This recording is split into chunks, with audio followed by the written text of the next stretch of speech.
Good morning বন্ধুরা, সকলে কেমন আছো? আশা করি সকলে ভালো আছো। আমরাও খুব ভালো আছি। তো আজকে সকাল সকাল স্নান সেরে আমরা রওনা দিয়েছি আমার শহর উলুবেড়িয়া মা আনন্দময়ী কালীবাড়ির উদ্দেশ্যে। কারণ আজকের দিনটি আমার কাছে খুবই স্পেশাল, তাই মা আনন্দময়ীর কাছে আশীর্বাদ নিতে আসলাম। তো দেখো, বলতে বলতে চলে এসেছি প্রায় কালীবাড়ির সামনে। মায়ের কাছে আশীর্বাদ নিতে কেন এসেছি সেটা তোমাদের অবশ্যই জানাবো। তো চলো, প্রথমেই আমরা চলে যাব গঙ্গাঘাটে।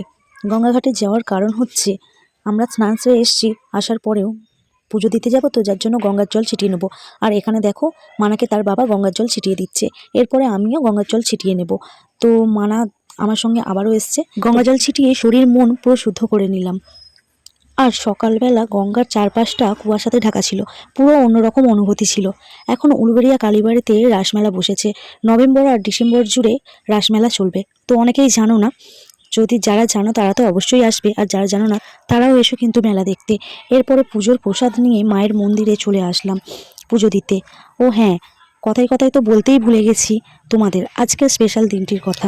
আজকে হলো 23শে নভেম্বর। আজকের দিনে আমি প্রথম মাতৃত্বের স্বাদ পেয়েছিলাম। আর 24শে নভেম্বর আমি আমার প্রিয় মানুষটার হাত ধরেছিলাম। তাই এই দুটি দিন আমার কাছে স্মরণীয় হয়ে থাকবে আজীবন। 23শে নভেম্বর মেয়ের জন্মদিন এবং 24শে নভেম্বর আমাদের বিবাহবার্ষিকী। এটা যেন ভুল ব্যাখ্যা করো না কেউ। শুধুমাত্র সালের ডিফারেন্স, আর কিছুই নয়। আমার বিয়ের 4 বছর পর আমার মেয়ে হয়, এটাই হচ্ছে আসল কারণ। তো আমাদের পুজো দেওয়া হয়ে গেছে, এরপর আমরা বাড়ি ফিরবো। অনেকটাই বেলা হয়ে গেছে। এরপরে গিয়ে আমি রান্নাবান্না করব মেয়ের জন্য। চলো বাড়ি ফেরা যাক।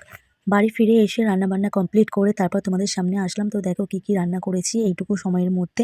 তবুও অনেকটাই বেলা হয়ে গেছে। যাই হোক, রান্নাবান্না করে মেয়েকে খাইয়ে দিলাম এবং আমরা মা বাবা হিসাবে আশীর্বাদও করে নিয়েছি। তো তোমাদের বলবো, তোমরা সবাই মেয়েকে আশীর্বাদ করো এবং মেয়ের সঙ্গে আমাদেরকেও আশীর্বাদ এবং ভালোবাসা দিও, যেন এইভাবেই আমাদের সংসারটা হাসি খুশিতে দিনগুলো কেটে যায়।